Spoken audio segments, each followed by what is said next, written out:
Господин президент, спасибо большое, что согласились поговорить с Bloomberg.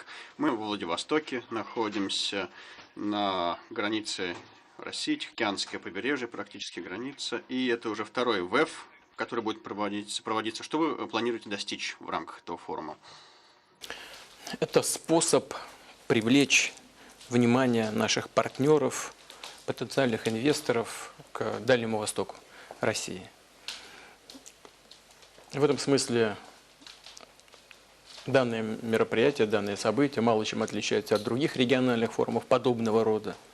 Мы в России проводим таких много. Это и экономический форум в Санкт-Петербурге. Обычно мы проводим его летом, в начале лета. Это экономический форум в Сочи. Дальний Восток для нас имеет особое значение, имея в виду приоритетность развития этого региона. В последние годы, даже, скажем так, в последние десятилетия здесь мы столкнулись с большим количеством проблем, мало уделяли внимания этой территории, а она заслуживает гораздо большего, потому что здесь сосредоточены огромные богатства и возможности будущего развития России. Но не только развитие России как таковой, но и развитие всего региона АТР, потому что эта земля очень богата природными минеральными ресурсами. Обычно, когда мы говорим о Дальнем Востоке, мы имеем в виду и, собственно, Дальний Восток. Это Приморский край, Хабаровский край, это Камчатка, это Чукотка. Но это и так называемая Восточная Сибирь. Вот если все это вместе взять, то вся эта земля содержит колоссальные ресурсы. Это и нефть, это газ, это, скажем, 90% запасов российского олова, 30% запасов российского золота, 35% запасов леса. Здесь добывается 70% российской рыбы в этих водах. И это регион, где достаточно развита инфраструктура транспортная, железнодорожная. Мы в последние годы активно развиваем автомобильные сообщения. И огромный потенциал возможности развития авиационной промышленности, космической промышленности. Если вы обратили внимание, мы запустили в одном из регионов Дальнего Востока новый российский космодром. Здесь традиционно развивается, как я уже сказал, авиация, в том числе и боевая авиация. Известные во всем мире самолеты СУ производятся именно на Дальнем Востоке России. Наконец, мы возобновляем здесь производство морских судов, прежде всего гражданского назначения. Вот только сегодня я присутствовал при начале работы одной из очень перспективных площадок в этом плане. И это очень хорошая возможность для обмена в гуманитарном плане с нашими соседями. Мы предполагаем здесь развивать музыку, театральную деятельность, выставочную деятельность. Совсем недавно прошли концерты нашего выдающегося музыканта, дирижера, господина Гергиева. Мы открываем здесь филиал Мариинского Петербургского театра. Планируем здесь открыть также филиалы Петербургского Эрмитажа, Вагановского училища балетного. Как вы видите, мы с вами сейчас работаем в здании Дальневосточного федерального университета. Думаю, что вы тоже смогли оценить масштаб этого учебного заведения. Здесь уже тысячи молодых людей из зарубежных стран учатся, большое количество иностранных преподавателей. Нам бы очень хотелось, чтобы здесь развивалась наука и высшая школа, образование, причем с тем, чтобы это было одним из заметных центров научной деятельности во всей системе АТР. Конечно, здесь еще многое можно сделать, но с учетом потребностей рынка труда, востребованность такого учебного заведения, она очевидна. Но есть еще одно направление, которое для нас очень интересно и перспективно. Кроме всего, что я перечислил выше, это биология моря. Традиционно и на протяжении многих лет здесь находится один из ведущих институтов Академии наук России, как раз по изучению биологии моря. Вы знаете, мы здесь запускаем новый центр. При нем мы построили океанариум, который должен быть не просто площадкой для публики, которая думаю, будет получать удовольствие от общения с живой природой, но это еще и часть вот этого самого института биологии моря. Здесь складывается интересный, перспективный кластер, и нам бы очень хотелось, чтобы наши потенциальные инвесторы, наши коллеги из зарубежных стран, прежде всего из стран ЭТР, знали о нем больше. Один из гостей, это премьер-министр Японии Абе, он приезжает в Владивосток, и кажется, что намечается политическая сделка, можно так сказать. Возможно, вы отдадите один из Курильских островов в обмен на серьезное экономическое сотрудничество, наращивание его. Готовы ли вы к такой сделке? Мы не торгуем территориями. Хотя проблема заключения мирного договора с Японией является, конечно, ключевой. И нам бы очень хотелось с нашими японскими друзьями найти решение этой проблемы. У нас еще в 1956 году был подписан договор, и на удивление он был ратифицирован и Верховным Советом СССР, и японским парламентом. Но затем японская сторона его отказалась выполнять, ну а затем и Советский Союз как бы свел тоже на нет все договоренности в рамках этого договора. Несколько лет назад японские коллеги попросили нас вернуться к обсуждению этой темы. И мы это сделали, мы пошли навстречу. Вот за предыдущие пару лет, не по нашей инициативе, а по инициативе японской стороны, фактически эти контакты были заморожены, но вот сейчас наши партнеры проявляют желание вернуться к обсуждению этой темы. Речь не идет о каком-то обмене, о каких-то продажах. Речь идет о поиске решения, при котором ни одна из сторон не будет чувствовать себя в накладе, ни одна из сторон не будет чувствовать себя не побежденной, не проигравшей. Ну, а вы сейчас к этой сделке близко подошли, ближе, чем в 1956 году? Я не думаю, что ближе, чем в 1956 году, но во всяком случае мы возобновили диалог на этот счет и договорились о том, что наши министры иностранных дел и соответствующие эксперты на уровне заместителей министров активизируют эту работу. Конечно, это всегда является и предметом обсуждения и на уровне президента России, и премьер-министра. Я уверен, что когда мы будем встречаться с господином Абе здесь, во Владивостоке, мы также будем эту тему обсуждать. Но для того, чтобы ее решить, она должна быть очень хорошо продумана и подготовлена, повторяю еще раз, на принципах не нанесения ущерба, а наоборот на принципах создания условий для развития межгосударственных связей на длительную историческую перспективу. Действительно кажется, что территория на западном вашем фланге на восточном фланге не так сильно волнует, а вот вы остров Тарабаров, например, Китаю отдали в 2004 году. А вот Калининград, например, может тоже отдать? Значит, мы ничего тоже не отдавали. Это были территории, которые являлись спорными, и в отношении которых мы вели переговоры с Китайской Народной Республикой в течение 40 лет. Я хочу это подчеркнуть, 40 лет. И в конце концов нашли компромисс. Часть территории окончательно закреплена за Россией, часть территории окончательно закреплена за Китайской Народной Республикой. Хочу подчеркнуть, что это стало возможным исключительно, это очень важно, на фоне очень высокого уровня доверия, которое сложилось к тому моменту между Россией и Китаем. И если мы добьемся такого же высокого уровня доверия с Японией, то и здесь мы можем найти какие-то компромиссы. Но есть принципиальная разница между вопросом, связанным с японской историей и, скажем, с нашими переговорами с Китаем. В чем она заключается? Она заключается в том, что японский вопрос возник как результат Второй мировой войны и закреплен в международных документах, связанных с результатами Второй мировой войны. А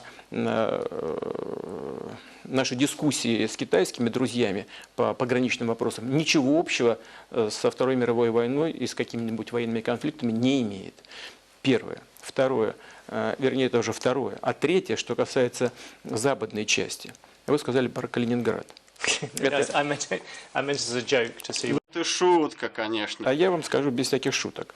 Если кому-то хочется начать пересматривать итоги Второй мировой войны, ну, давайте попробуем подискутировать на эту тему. Но тогда нужно дискутировать не по Калининграду, а в целом, не по Калининграду, а в целом. По восточным землям Германии, по Львову, который был частью Польши, и так далее, и так далее. Там есть и Венгрия, есть и Румыния. Если кому-то хочется начать вскрыть этот ящик Пандоры и начать с ним Pandora's работать, box. пожалуйста, флаг в руки, начинайте. Can I ask you about the Chinese? А про Китай могу еще спросить? В 2013 году вы сказали, что хотели бы, чтобы торговля, оборот с Китаем достигла 100 миллиардов долларов к 2015 году и 200 миллиардов к 2020 году. В прошлом году он снизился, товарооборот, до 70 где-то миллиардов долларов. Что же пошло не так? Я знаю, что есть проблемы с ценой на нефть, с курсом рубля. Думаете ли вы, что этот вот ориентир целевой 200 миллиардов долларов в 2020 году, он достижим все еще? Да, я думаю, что это вполне достижимо. И вы сами назвали причины падения уровня товарооборота. Мы на первом этапе ставили перед собой цель достичь где-то оборота в 100 миллиардов долларов. И мы почти добрались до этой цифры, где-то уже было под 90 миллиардов. Так что эта цифра была абсолютно вот уже почти достигнута. Ну, мы знаем причины. Они действительно заключаются в падении цен на наши традиционные товары экспортные. Они заключаются в курсовой разнице. И это просто объективные данные. Вы прекрасно это знаете. Did sanctions make a difference? Санкции как-то повлияли? Ну, санкции и наши отношения с Китаем друг с другом никак не связаны, потому что Китайская Народная Республика, с которой у нас сложились отношения, мы их называем, они беспрецедентно высокие и по уровню, и по качеству, мы их называем всеобъемлющего партнерства и стратегического качества. И санкции здесь совершенно ни при чем. Это в основе падения товарооборота лежат вещи объективного характера, связанные с ценами на энергоносители и с курсовой разницей. Но физические объемы у нас не упали, они даже растут. Что касается наших отношений торгово-экономических с Китаем, то они на сегодняшний день все больше и больше приобретают диверсифицированный характер, чего мы постоянно добивались вместе с нашими китайскими партнерами. Обратите внимание, кроме чисто торговли, причем традиционными товарами, с одной стороны, скажем, энергоносители, углеводороды, нефть и теперь уже газ, нефтепродукты, а с другой стороны, допустим, текстиль и обувь, мы перешли совершенно к другому уровню кооперации. Мы работаем, допустим, уже по космическим программам совместно. Мы сейчас разрабатываем, и в ближайшее время этот проект будет реализован, производство тяжелого вертолета. Мы работаем над планом создания широкофюзеляжного дальнемагистрального самолета. Мы кооперируемся в области машиностроения, в области высокоскоростного железнодорожного сообщения, в области переработки, в области переработки леса и так далее, и так далее. Ну и в области атомной энергетики мы уже построили Тяньаньваньскую атомную электростанцию. 2 блока уже работают, причем работают очень хорошо. Строим еще 2 блока. Так что та цель, которую мы перед собой ставили, диверсифицировать наши отношения, она реализуется. Just listening to you. Я слушал вас, и давайте вот если мы посмотрим назад, когда вы в 2000 году стали президентом, за этот период посмотрим на то, что происходило. Россия за это время стала все-таки более азиатской страной и немного менее европейской страной. Вы знаете, она стала более развитой страной. Я вообще не стал бы сегодня проводить черту между азиатами, европейцами. водораздел лежит в другой плоскости, в плоскости развития. Вот объем российской экономики увеличился 1,7 раза. Почти в 2 раза выросла российская экономика. По паритету покупательной способности она стала занимать 5-6 место в мире. Российская экономика на сегодняшний день. И, скажем, мы точно совершенно в 10, уж не говоря о том, что 15 лет назад мы бы не могли ответить на те санкции, которые ввели в отношении России ответными мерами, скажем, в области сельского хозяйства. Мы не смогли бы закрыть свой рынок для сельхозпродуктов тех стран, которые недружественно поступили в отношении нашей страны, потому что мы не могли обеспечить собственный рынок своими собственными товарами. А теперь мы можем. Первое. И второе. Освобождение собственного рынка дает возможность нашим сельхозпроизводителям наращивать товарное производство внутри страны. У нас при общем падении ВВП в связи с целым рядом событий, не только санкционного характера, но и чисто объективного, с мировой экономикой, с процессами в мировой экономике, небольшое падение ВВП есть, и промышленности тоже есть. А вот сельское хозяйство растет темпами 3% в год. Причем стабильно растет. И в этом году будет 3%, а может быть больше, и в следующем. Поэтому, если говорить о том, что произошло за скажем, 15 лет, произошло очень многое. Но не только в этом дело. Дело еще и в том, что произошло существенное оздоровление российской экономики. Вот в 2000 году у нас было 12 миллиардов золотовалютных резервов, и, по-моему, свыше 20 миллиардов внешних долгов. Сегодня Россия входит в десятку стран с наиболее благоприятным соотношением внешнего долга и золотовалютных резервов. Вот на 1 число прошлого месяца у нас было почти 400 миллиардов долларов золотовалютных резервов, там 395 миллиардов. И где-то всего около 13% от ВВП внешнего долга. Вот это соотношение одно из лучших в мире считается. У нас за чертой бедности жило треть населения, свыше 40 миллионов человек. Сейчас эта цифра упала почти в 3 раза. Но вот за последний год-полтора, к сожалению, немножко это подрастает с учетом экономических сложностей и общего падения доходов населения. Но все-таки это несопоставимо положительная величина с тем, что было там 15 лет назад. Скажем, пенсии выросли в разы. Реальная заработная плата выросла несопоставимо с тем, что было. Поэтому вот эти составляющие привели к тому, за что мы боролись и что лежит в основе развития каждого государства – демография. В начале 2000-х нам казалось, что нам не переломить негативную демографическую тенденцию. Население России убывало с каждым годом почти, сейчас я вам назову ужасную цифру, почти на 1 миллион человек. Минус 900 тысяч ежегодно.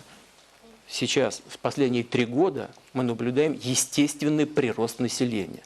У нас самая низкая... You have encouraged romance.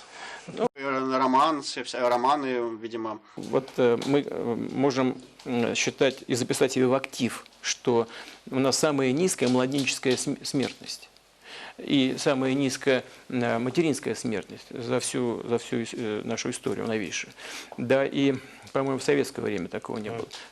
Мы ставили перед собой задачу роста продолжительности жизни. Она за 5 лет, за последних, выросла темпами гораздо большими, чем мы планировали. Так что все это вместе дает нам основание полагать, что мы были на правильном пути. Конечно, еще много можно и нужно сделать, и, наверное, можно было добиться и больших результатов, но в целом мы двигаемся в правильном направлении.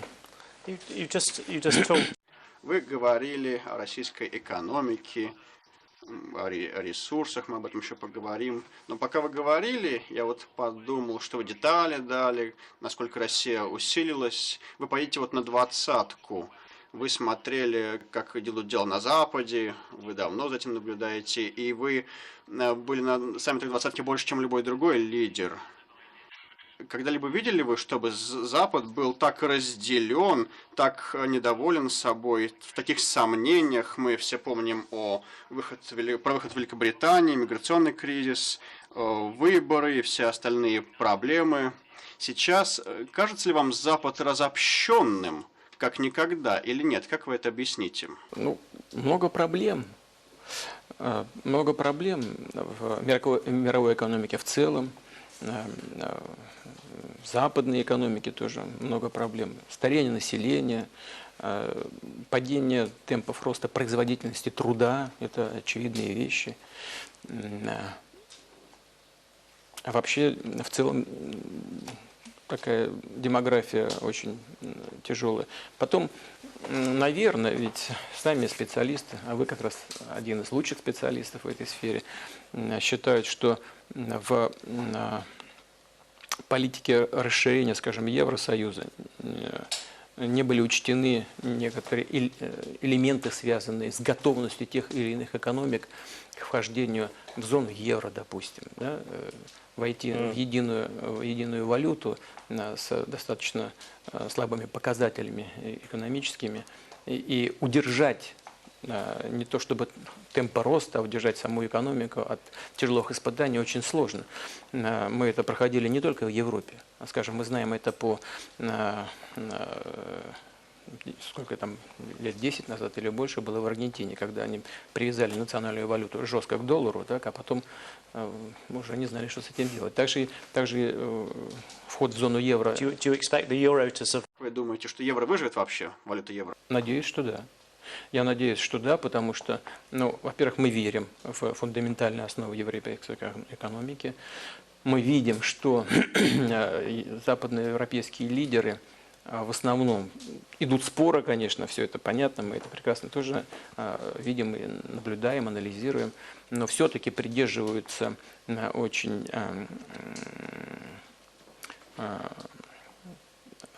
таких вот, я не могу сказать правильных, неправильных, это всегда с какой стороны посмотреть, но я считаю, что очень прагматичных подходов к решению экономических проблем, и они не злоупотребляют финансовыми инструментами, финансовой накачкой, а стремятся прежде всего к структурным изменениям, что, собственно говоря, не менее остро стоит и в нашей экономике, а может быть даже более остро, имея в виду проблему, которую мы до сих пор не можем преодолеть, а именно доминирование нефтегазового сектора в Российской Федерации и как результат зависимость от этих нефтегазовых доходов. Но и в Европе тоже есть это. И, ну, не зависимость от нефтегаза, но структурные реформы давно назрели.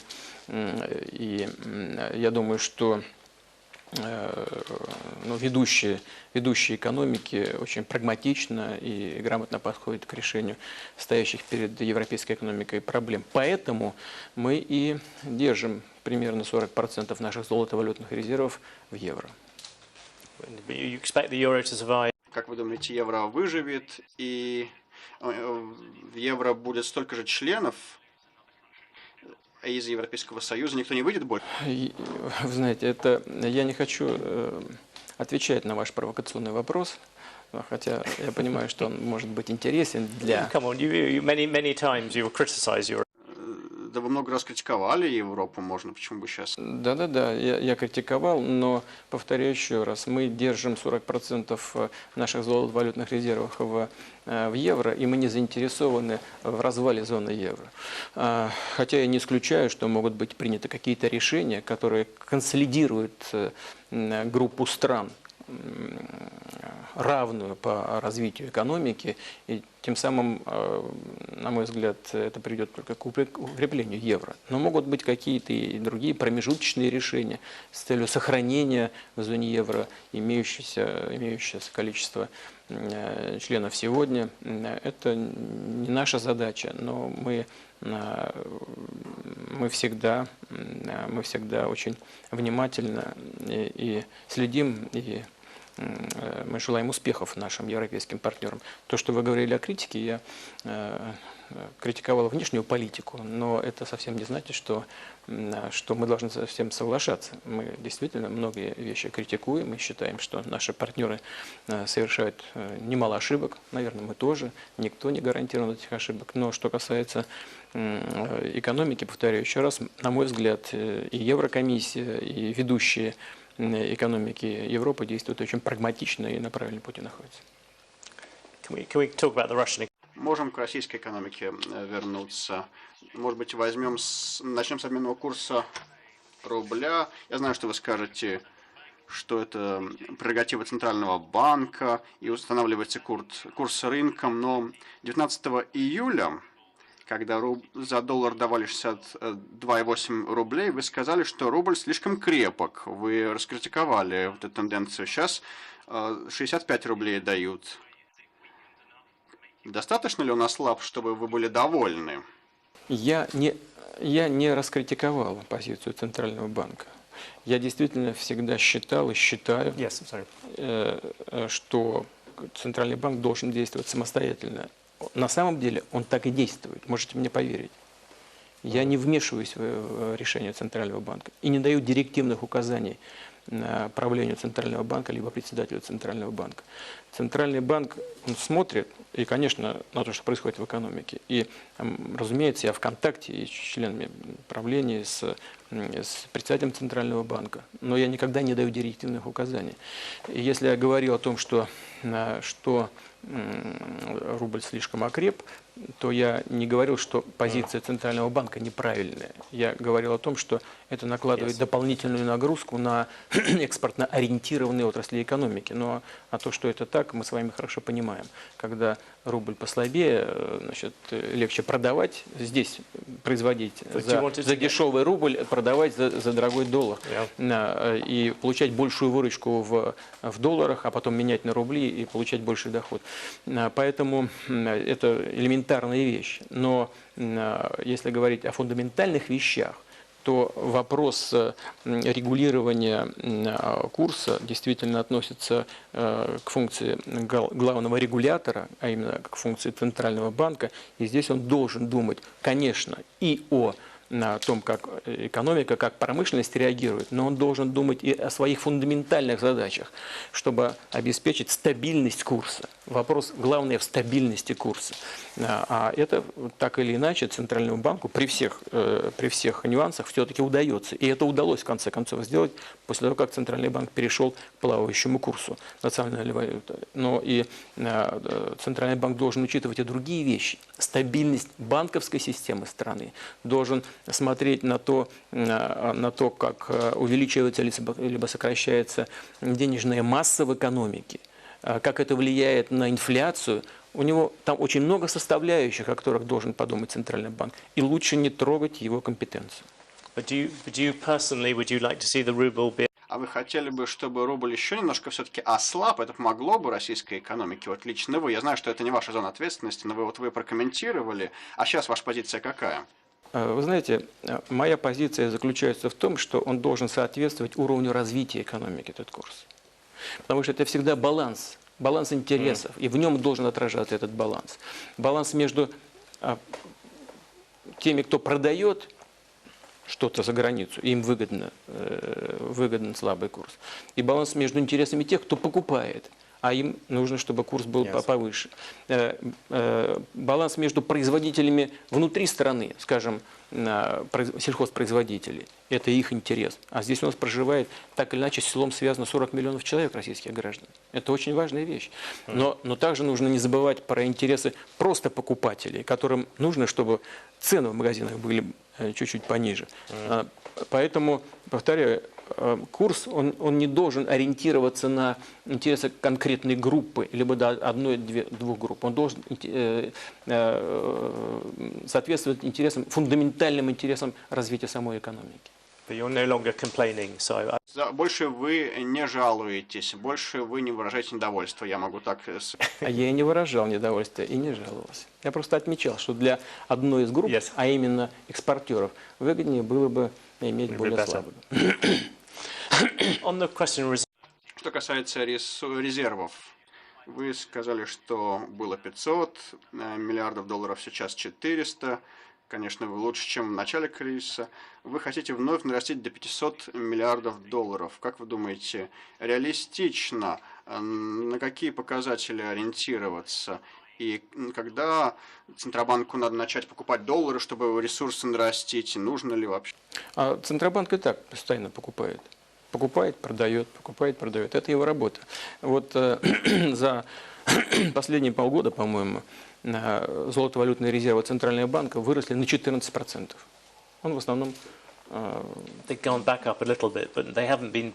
Ну, немножко вернулись к бывшему уровню, но они также не продолжают систематически покупать доллар. Вы знаете, мы же знаем с вами о необходимом уровне запасов Центрального банка, а цель нам тоже с вами хорошо известна, но для широкой публики мы можем с вами сказать, цель золотовалютных резервов Центрального банка не в том, чтобы финансировать экономику, а в том, чтобы обеспечить внешнеторговый оборот. А для этого нужно, чтобы этот уровень был бы способен обеспечить внешнеторговый оборот, для такой экономики, как Россия, как минимум на 3 месяца. Но у нас уровень такой, что он может обеспечить наш товарооборот, если все прекратить работать, а вот только за счет золотовалютных резервов, как минимум полгода, а то и больше. Поэтому это более чем достаточно. Но поэтому с точки зрения обеспечения стабильности экономики и внешнеторгового оборота у нас сегодня абсолютно достаточный уровень золотовалютных резервов. А все другое, покупка и продажа валюты, связано с регулированием внутреннего валютного рынка. А как на это будет реагировать Центральный банк и приведет ли это к росту ЗВРов? Пока трудно сказать. Давайте не будем забывать, что у нас еще 2 резервных фонда правительства, собственный резервный фонд и фонд национального благосостояния. А это и то, и другое вместе 100 миллиардов долларов. Can I ask you about the oil price? Могу спросить вас о цене на нефть. Ваша любимая тема. 2 лет назад вы говорили, что когда цена на нефть упала до 80 долларов, вы говорили, что если это произойдет, то добыча нефти схлопнется. Цена все еще ниже 50 долларов, и добыча не прекратилась. Изменилось ли ваш подход? Если я говорил, что добыча нефти прекратится, то я ошибался. Я, правда, не помню, где я это сказал, видимо, сгоряча, но, по-моему, я такого даже и не говорил. Но, может быть, не помню этого. Я говорил о том, что при определенном уровне цены на нефть новые месторождения вряд ли будут вводиться. Собственно говоря, так и происходит. Но может быть, даже на удивление, наши нефтяники и газовики, нефтяники главным образом, они продолжают инвестировать. Вот за последний год нефтяники проинвестировали 1,5 триллиона рублей. А если учитывать еще инвестиции государства в развитие трубопроводного транспорта и в электроэнергетику, то получилось у нас общие инвестиции в энергетику 3,5 триллиона рублей за прошлый год. Это очень существенно. У нас растет добыча нефти, производство электроэнергии. У нас немножко сократилось, по-моему, на 1% сократилось. Кстати говоря, по экспорту газа мы занимаем лидирующее место в мире, 20% рынка мирового. По экспорту жидких углеводородов мы тоже заняли лидирующую позицию, заняли первое место по экспорту жидких углеводородов. У нас, несмотря на то, что мы сохраняем первое место по экспорту газа, немножко сократилась внутренняя добыча. Но связано это с тем, что увеличился объем гидрогенерации для электроэнергетики. И поэтому потребность в газе на тепловых электростанциях несколько упала. Это результат реструктуризации ситуации на внутреннем рынке энергетическом. Но в целом «Газпром» он в отличной форме и наращивает экспорт в страны своих традиционных партнеров. вы будете говорить с наследным принцем Салманом Саудской Аравии на 20-ке. Будете ли вы дальше поддерживать заморозку добычи нефти, если саудовцы захотят сделать это? Принц Салман, насколько мне известно, является заместителем наследного принца, но это уже детали. Но, он очень энергичный государственный деятель. У нас с ним действительно сложились очень добрые отношения. Это человек, который знает, чего он хочет и умеет добиваться своих целей, но в то же время я считаю его очень надежным партнером, с которым можно договариваться, и можно быть уверенным в том, что договоренности с ним будут исполнены. Но ведь это не мы отказались от замораживания объемов добычи. Это наши саудовские партнеры в последний момент изменили свою точку зрения и решили сделать паузу в принятии этого решения. Но я хочу повторить нашу позицию, она не изменилась. И если мы с принцем Салманом будем говорить на этот счет, я, конечно, нашу позицию воспроизведу снова. Мы считаем, что это для мировой энергетики правильные решения. Первое. Второе. Всем хорошо известно, о чем спор шел. Спор шел о том, что если замораживать добычу, то это должны сделать все, в том числе и Иран. Но ведь мы понимаем, что Иран начинает с очень низкой позиции, связанной с известными санкциями в отношении этой страны. Было бы несправедливо оставлять его на этом санкционном уровне. Я думаю, что на самом деле, с точки зрения экономической целесообразности и логики, было бы правильно найти какой-то компромисс. Уверен, что все это понимают. Вопрос лежит не в экономической, а в политической плоскости. Мне очень хотелось бы надеяться, что все участники этого рынка заинтересованы в сохранении стабильной мировой и справедливой мировой цены на энергоносители, все-таки в конце концов примут необходимые решения. So you would be in favor of То есть вы поддержали бы ли заморозку добычи нефти, позволив Ирану несколько компенсировать свои позиции? Да. Thank you. Just Вернемся немножко назад. Цена на нефть, многие разные факторы. Но, тем не менее, ваш бюджет сейчас находится в периоде дефицита. Необходимо повышать выплаты пенсионерам. В какой-то момент придется занимать деньги. Будете ли вы обращаться на внутренний рынок, либо вы будете обращаться на внешний рынок для того, чтобы заимствовать ресурсы? Пока такой необходимости нет. У нас нет необходимости заимствовать на внешнем рынке. Хотя как такой традиционный инструмент в мировых финансовых отношениях мы применяем всегда и сейчас применяли. И у нас были размещения, и желающих приобрести наши инструменты финансовые достаточно. У нас просто нет такой необходимости сегодня. При наличии таких резервных фондов правительства в $100 миллиардов, это просто для нас бессмысленно, имея в виду стоимость заимствования. Здесь всегда нужно внимательно смотреть. Но, кстати говоря, и заимствование тоже возможно. Надо только понимать, что выгоднее на данный момент времени. Это первое. Второе, что касается дефицита. В прошлом году дефицит федерального бюджета был 2,6%. Это, согласитесь, достаточно приемлемая величина. В этом году мы ожидаем, что он будет чуть побольше, где-то в районе 3%, может 3 с небольшим. Это тоже приемлемая абсолютная величина. Но мы идем по какому пути? Мы идем по пути оптимизации бюджетных расходов.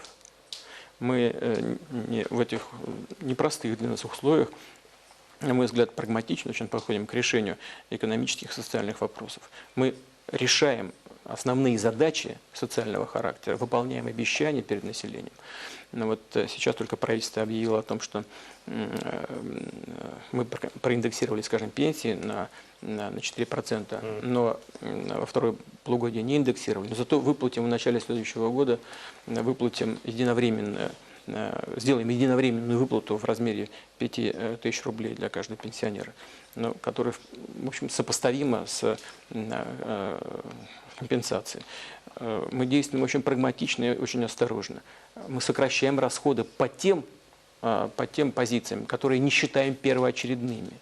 И не собираемся бездумно раскидывать наши резервы, бездумно сжечь их в угоду каким-то политическим амбициям. Мы будем действовать очень осторожно. И надеюсь, что нам особенно и не потребуется, у нас не будет нужды, во всяком случае, обращаться за внешним финансированием. Ведь у нас, обратите внимание, у нас он упал, но все-таки сохраняется положительное сальдо торгового баланса. У нас по прошлому году, вот сейчас, по-моему, за первое полугодие, 45 миллиардов долларов положительное сальдо торгового баланса. Инфляция сократилась год к году в разы. В разы просто сократилась. У нас была, там, по-моему, к этому, если год к году смотреть, где-то под 10, что ли, процентов уже. Вот если вот смотреть август к августу. А сейчас 3 с небольшим процентом. Безработица сохраняется на достаточно приемлемом уровне 5,7%. У нас макроэкономические показатели стабильны. И это дает мне основание полагать и надеяться на то, что мы спокойненько, уверенно будем проходить этот непростой период в нашей экономике, которая, безусловно, уже адаптировалась к современным условиям.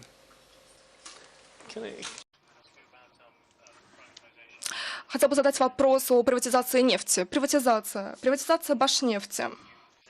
Вы отложили приватизацию? Как мы сообщали, Игорь Сечин из Роснефти предложил купить за 5 миллионов долларов половину Башнефти. Но вы всегда говорили, что вы не хотите, чтобы крупные государственные компании приобретали вновь приватизированные компании. То есть вы не разрешите этому случиться? Знаете, вы сейчас сказали о государственных компаниях. Роснефть, строго говоря, не является государственной компанией. Давайте не будем забывать, что 19,7% принадлежит компании BP. Кстати говоря, британская компания, вы же подданные британской Британии, правда? То есть вы, по сути дела, в известной степени тоже являетесь... Ну, вероятно, у вас больше контроля за Роснефтью, чем у Терезы Мэй над BP. Да, значит, может быть, у нас и больше контроля, но, строго говоря, это не государственная компания. Я вот о чем хотел сказать, и думаю, что это очевидный факт. 19,7% принадлежит иностранному инвестору. Но, тем не менее, имея в виду, что контрольный пакет находится у государства, наверное, это все-таки не лучший вариант, когда одна компания под контролем государства приобретает другую чисто государственную компанию. Это одна позиция. А вторая заключается в том, что в конечном-то итоге для бюджета важно, кто даст больше денег при торгах, которые должны быть организованы в ходе приватизационного процесса. И в этом смысле мы не можем дискриминировать участников рынка, ни одного из них. Но пока это не актуально, поскольку правительство приняло решение приватизацию Башнефти отложить. So that's gone. But on the question... И опять-таки вопрос приватизации. Вы говорили в 2012 году, что хотите наращивать обороты приватизации, однако время было не самым лучшим. Почему не все сработало? Почему российскому государству необходимо, чтобы ему принадлежало 50% таких компаний? Может быть, нужно больше? Российскому государству нет необходимости держать такие крупные пакеты. И мы намерены обязательно реализовать наши планы. Вопрос не в том, что хотим мы этого или не хотим. Вопрос о том, целесообразно или нет, и в какой момент. В целом это целесообразно, хотя бы с одной точки зрения. С точки зрения структурных изменений в самой экономике. Государства действительно слишком много, может быть, в экономике сегодня России. Но делать это на падающем рынке, даже с точки зрения фискальных интересов, не всегда целесообразно. Поэтому мы подходим аккуратно, но наш тренд с точки зрения приватизационных процессов и постепенного ухода государства из определенных активов, он неизменен, он остается неизменным.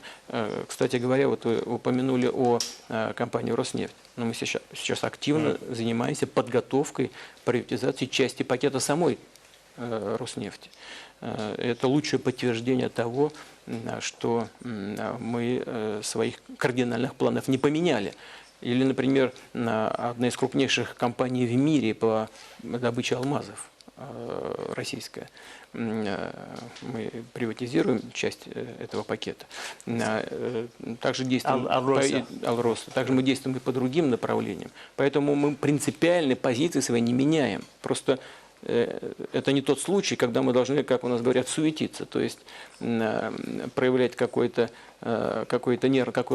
нервную реакцию. Мы должны немедленно и любой ценой. Нет, любой ценой мы делать не будем. Мы будем делать с максимальным эффектом для российского государства и российской экономики. So you would do Rosneft this year?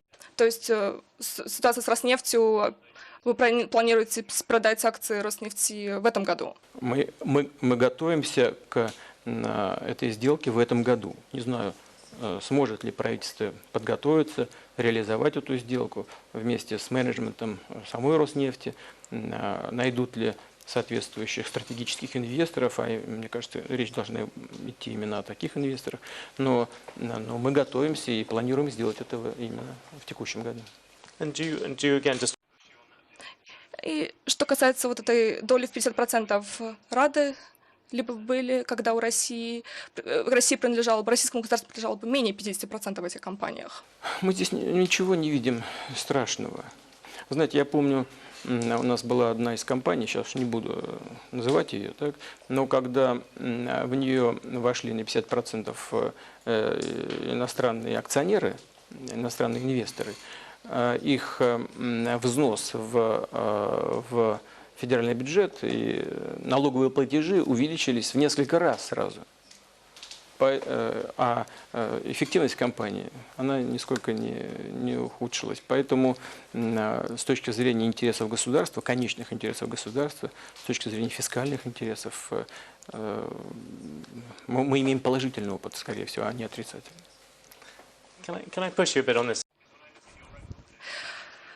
Я смотрел на вас все эти годы, вы очень решительно и агрессивно действовали в проведении внешней политики, все согласятся с этим. С точки зрения экономики... Я не соглашусь с этим. Я не соглашусь. Я действовал решительно, но не агрессивно. Действовал в соответствии со складывающимися обстоятельствами. But on the economy, by Но с точки зрения экономики, напротив же, вы действовали менее решительно с точки зрения продвижения реформ. Есть такие страны, как Китай, Вьетнам, вы знаете, они существенным образом изменили свою экономику. Россия по-прежнему зависит от нефти, от небольшого количества компаний, все еще управляем одними и теми же людьми.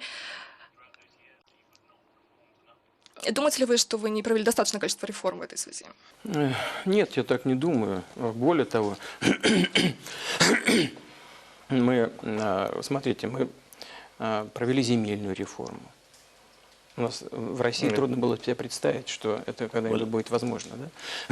У нас, обратите внимание, в отличие от многих государств мира, достаточно развитой рыночной экономикой, у нас, скажем, нефтяной сектор, он полностью почти приватизирован. Вот вы назвали компанию Роснефть и Башнефть. Все остальные частные компании.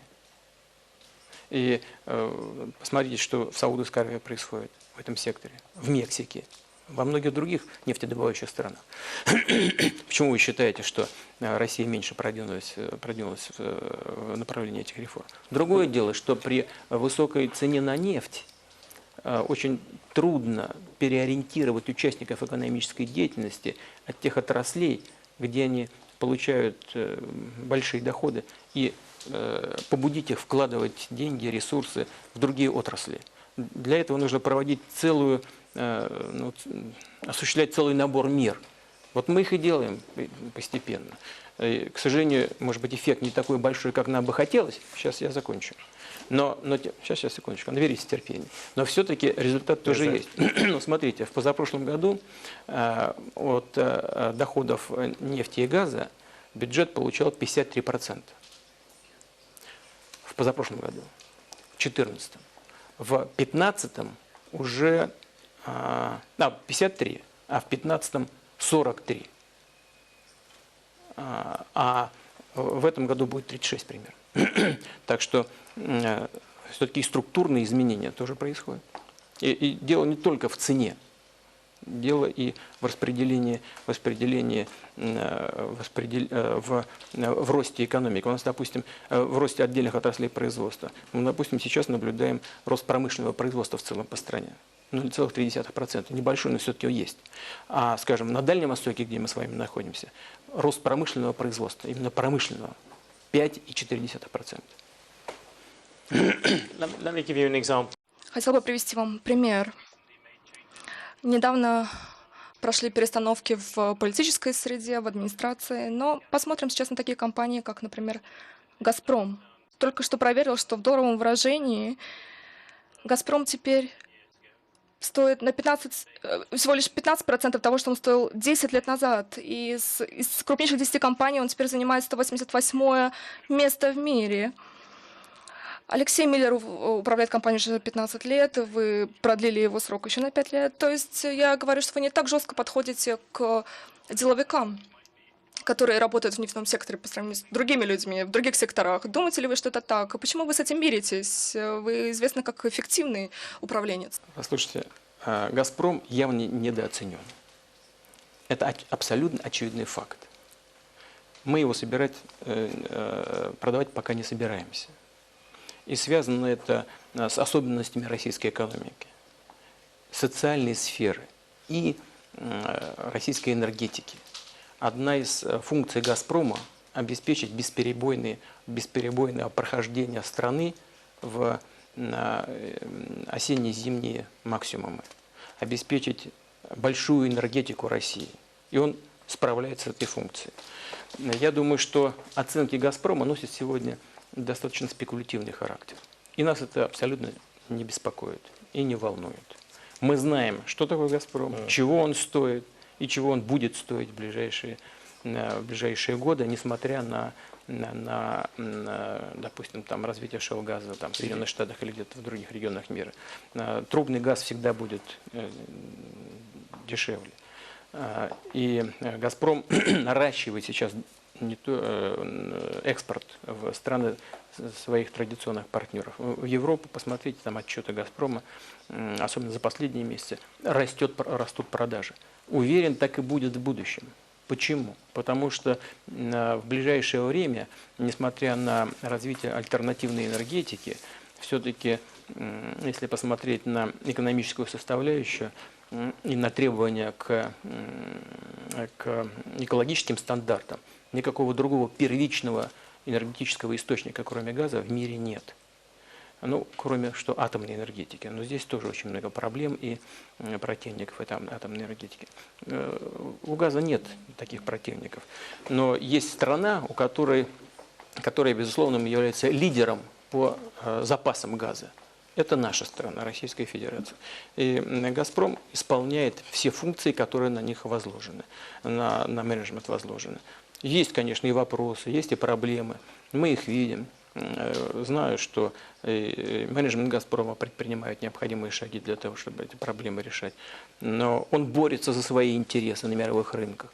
Хорошо он это делает, плохо, это другой вопрос. Многие его критикуют, говорят, что нужно было бы вести себя более гибко, надо было бы, перейти на плавающие, на плавающие цены в зависимости от текущей ситуации в экономике. Но газовый бизнес, он очень специфический. Это не торговля даже нефтью. Это отдельный бизнес, который связан с большими инвестициями в добычу и транспортировку. И значит, что добывающие структуры должны быть уверены, что они реализуют и по определенной цене. Можно, конечно, договариваться с партнерами о каких-то плавающих рамках в зависимости от каких-то условий. Я думаю, что это тоже может быть предметом переговоров. Но если, скажем, наши европейские партнеры хотят обеспечить свою конкурентоспособность на мировых рынках, они сами в конечном итоге должны быть заинтересованы в долгосрочных контрактах с «Газпромом». Вот смотрите, когда цены были высокими, сколько было претензий к «Газпрому» о том, что нужно что-то сделать для того, чтобы верхнюю планку цены немножко понизить. Сейчас цены на нефть упали, а цены на газ привязаны к нефти, и никто не поднимает почему-то вопросов о том, что нужно поднять цены на газ. Всех это устраивает. Значит, есть естественные противоречия между продавцом и покупателем. Но есть и какие-то рамки, в которых они могут договариваться для того, чтобы минимизировать свои риски. Ну, наверное, они могут об этом But all the поговорить. same, I know you are a generous man, but Я знаю, что вы щедрый человек. Но представьте, что у вас есть генерал, который потерял бы 50% армии. Вряд ли вы его бы сохранили на этой позиции. То же самое можно сказать о «Газпроме». Потому что «Газпром» справляется хуже даже, чем тут, генерал. Значит, это другой случай. Значит, если говорить о генерале, то в данном случае генерал ничего не потерял, а перевел в резервы, которые в любой момент могут быть востребованы и использованы. Итак,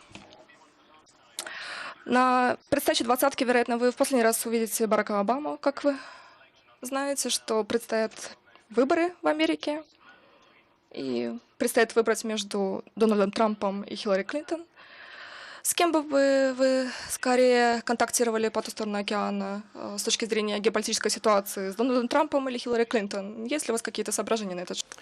Мне бы хотелось иметь дело с человеком, который может принимать ответственные решения и исполняет достигнутые договоренности. Фамилии совершенно не имеют значения. И, конечно, нужно, чтобы этот человек пользовался доверием американского народа, тогда у него будет не просто желание, но и подкрепленная политическая воля для того, чтобы исполнять все эти договоренности. Поэтому мы никогда не вмешивались, не вмешиваемся, не собираемся вмешиваться в внутриполитические процессы. Будем внимательно смотреть за тем, что происходит, и ждать результатов выборов. Ну а потом готовы работать с любой администрацией, если она сама этого хочет. can I just push? Немножко надавлю.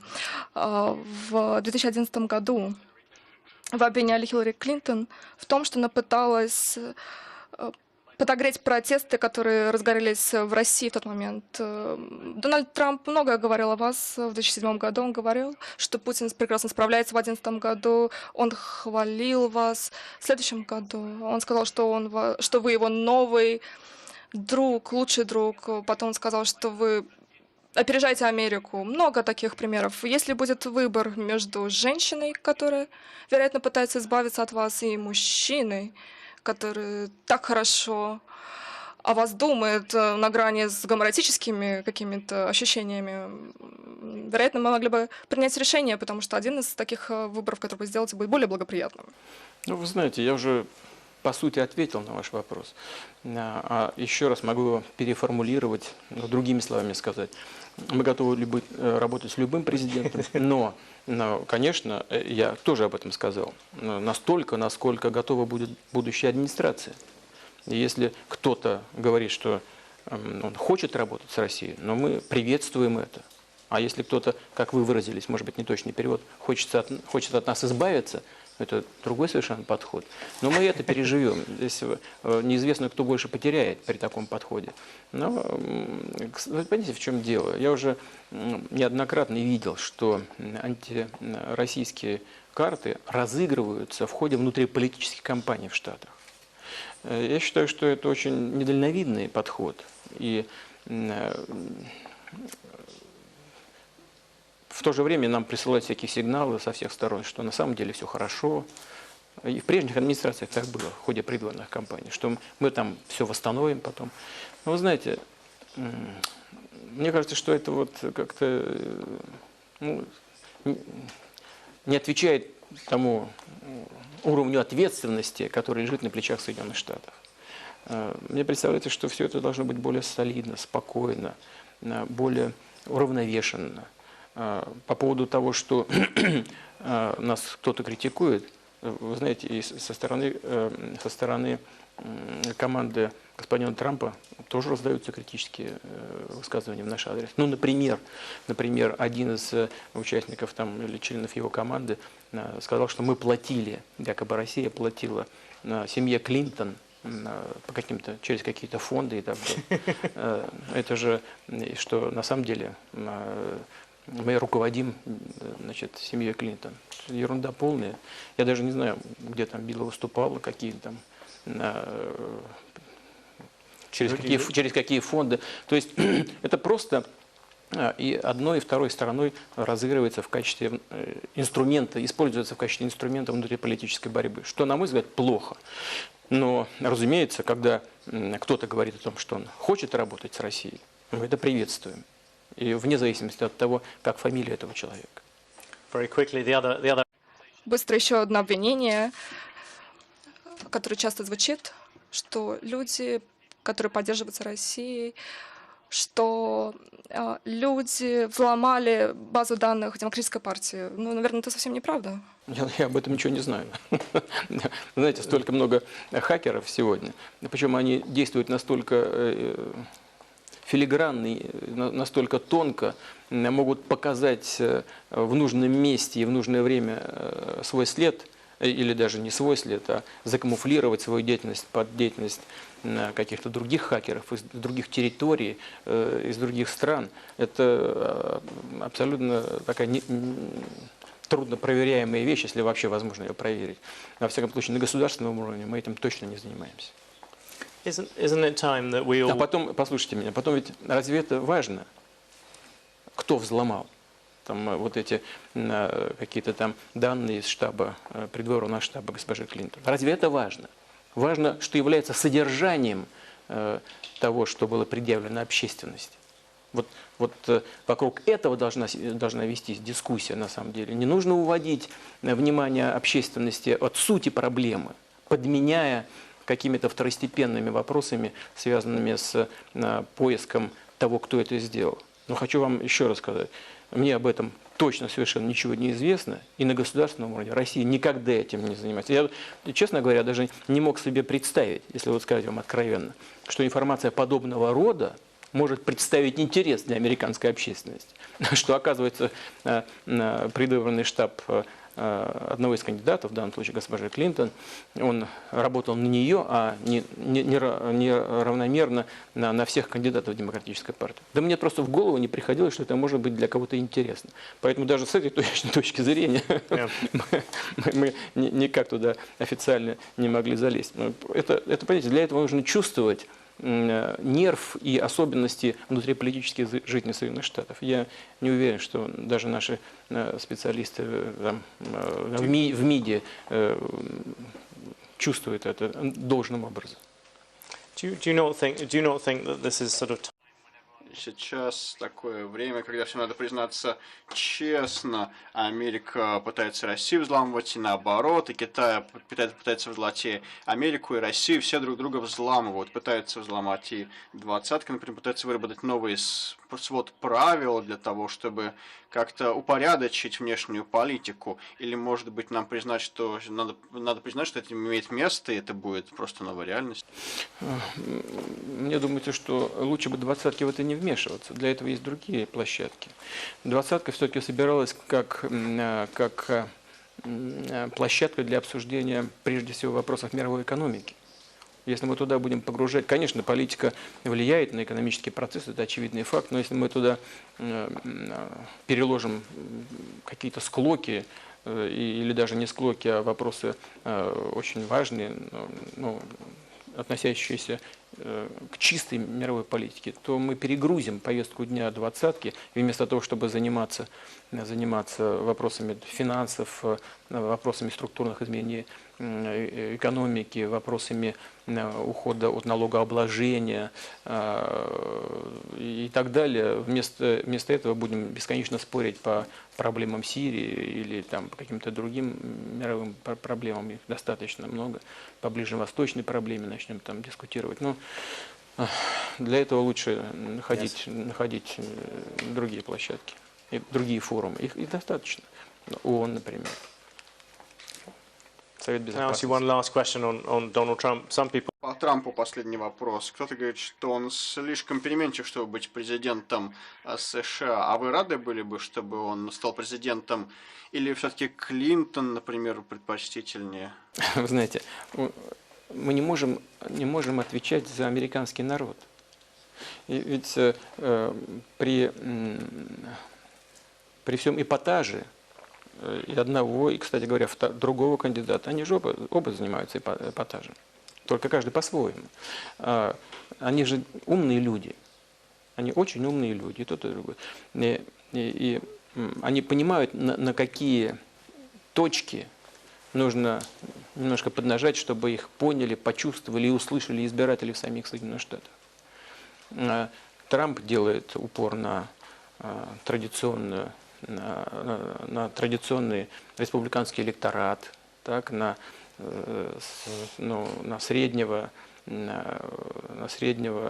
человека со средним достатком, там, на рабочий класс, на определенную группу предпринимателей, на людей, которые придерживаются традиционных ценностей.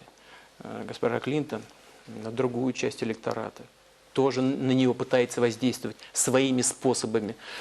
Поэтому они друг на друга нападают. И в некоторых случаях я бы не хотел, чтобы мы брали с них пример, так как они это делают. Думаю, что это не самый лучший пример, который они подают. Но такова политическая культура в Соединенных Штатах. Ну, это просто нужно принять как есть. Америка великая страна, и она заслужила того, чтобы никто не вмешивался и внешне не комментировал. Отвечая на ваш вопрос в третий раз, могу сказать, что мы будем работать с любой администрацией, с любым президентом, которому окажет доверие американский народ. Если, конечно, он сам будет хотеть сотрудничать с Россией. let me ask you about another country, another person you're going to meet. Другую страну спрошу. Вы с Терезой Мэй встретитесь, это другой человек. Британия скоро, возможно, будет в той же ситуации, как и Россия. Она часть Европы, но скоро не будет частью Европейского Союза, скорее всего. Вы будете с ним вести переговоры о зоне свободной торговли? Чтобы закончить предыдущие вопросы. Ну, вы все-таки много лет в журналистике работаете, да? Вы очень информированный человек и понимаете все угрозы, связанные с обострением международной обстановки, правда? Особенно между крупнейшими мировыми ядерными державами. Мы же все это понимаем. Вы меня, конечно, спрашиваете, это интервью, которое вы у меня берете, а не наоборот. Но все-таки я позволю вас спросить. Вы хотите обострения на уровне Карибского кризиса? Нет? Нет, конечно, нет. Но никто не хочет. Значит, никто не хочет. То есть вы бы наверняка That is хотели... one reason why I asked about Donald Trump, because he is seen as a more unpredictable force than Hillary Clinton. Вот. И вы наверняка бы тоже хотели, чтобы у России складывались добрые отношения и с Великобританией, и с Соединенными Штатами. Ну, правда? Yeah. И я этого хочу. И если кто-то в Америке, в Соединенных Штатах говорит, я хочу наладить хорошие отношения партнерские с Россией, ну, значит, мы с вами это должны поприветствовать. И вы, и я. Такие, как я, и такие, как вы. А что там на самом деле, как будет происходить после выборов, мы пока не знаем. И это именно поэтому я говорю, что мы будем работать с любым президентом, которого назовет в качестве такого народ Америки. Что касается Великобритании, у нас запланирована встреча с премьер-министром в Китае, на полях двадцатки. Мы разговаривали по телефону. К сожалению, не самым лучшим образом складывались отношения между Россией и Великобританией. Но в последнее время Ну, не по нашей вине, не мы сворачивали отношения с Великобританией. Это Великобритания решила заморозить по многим направлениям наши взаимные контакты. Если британская сторона считает, что необходимость диалога есть по некоторым направлениям, то мы готовы, мы не собираемся здесь как-то надувать губы, обижаться на кого-то. Мы очень прагматично подходим к сотрудничеству с нашими партнерами. Считаем, что это полезно было бы между двумя сторонами. Ну вот мы говорили о нашей крупнейшей нефтяной компании «Роснефть». И уже я вначале вспомнил, что почти 20%, 19,7% принадлежит BP. А это чья компания? British Petroleum. Правда? Наверное, уже неплохо. Должен вам сказать, что капитализация British Petroleum в значительной степени связана и с тем, что она владеет 19% с лишним Роснефти, которая располагает огромными запасами в России и за рубежом. Это же отражается на устойчивости компании. Вот BP попала в сложное положение после известных печальных событий в Мексиканском заливе. Мы все делали для того, чтобы ее поддержать. Разве Британия в этом не заинтересована? Думаю, что заинтересована. Также и по очень другим направлениям. Вот сейчас мы отмечаем юбилей северных конвоев. Вы знаете об этом, да? Мы реально, это не для красного словца я говорю, мы относимся к участникам северных конвоев как к героям. Они и были такими на самом деле. Мы знаем, в каких условиях они воевали. В тяжелейших. Они каждый раз шли на смерть ради общей победы. И мы это помним. But do you think Britain might be more compliant? Возможно, Британия сейчас, когда она выходит из Европейского Союза, будет более расположена к достижению соглашения с Россией. Знаете, Британия выходит и вышла уже фактически из Европейского Союза, но она не вышла из особых отношений с Соединенными Штатами. И думаю, что то, что касается отношений с Россией, зависит не от ее присутствия, либо на отсутствие в Европейском Союзе, а зависит от ее особых отношений со Штатами. Если она будет проводить более независимую внешнюю политику, то тогда, наверное, можно будет сделать это. А если Британия будет руководствоваться союзническими обязательствами и будет считать, что это представляет больший национальный интерес, чем сотрудничество с Россией, ну тогда пусть будет так в конечном. Это же не наш выбор в конечном счете. Это выбор наших британских партнеров, выбор приоритетов. Ну, так или иначе, конечно, мы понимаем, что в рамках союзнических отношений и особых партнерских отношений со Штатами Великобритания должна делать поправку в отношениях с Россией на мнение своего главного партнера, Соединенных Штатов. Мы относимся к этим реалиям как к данности, но, повторяю, как далеко Великобритания готова будет пойти на возобновление наше сотрудничество с нами, настолько же и мы готовы будем идти. Это зависит не от нас. Can I ask you about one last person in the G20? Последний вопрос по двадцатке Эрдоган. Когда турецкие танки вошли на территорию Сирии недавно, вы не протестовали особенно. Почему? Вы считаете, что Турция сейчас перешла ближе к вашим позициям, что все-таки в какой-то степени президент Асад останется в будущем? Или как? Вы как-то изменили свое отношение к президенту Эрдогану? Вы говорили, что он ударил вас в спину, когда вот был сбит российский бомбардировщик. Что-то изменилось в Турции? Вот как вам кажется, как вы считаете? Ну, прежде всего, мы исходим из того, что Турция принесла извинения за инцидент, который произошел из-за гибели наших людей. Сделала это прямо, без всяких оговорок, и мы это ценим. Президент Эрдоган пошел на это. И мы видим явную заинтересованность президента Турции в восстановлении, полноформатном восстановлении отношений с Россией. У нас много совпадающих интересов и в в регионе Черного моря и в глобальном плане, и в регионе Ближнего Востока. Мы очень рассчитываем на то, что нам удастся наладить конструктивный диалог. У нас много больших проектов в сфере энергетики, вот тот же самый турецкий поток.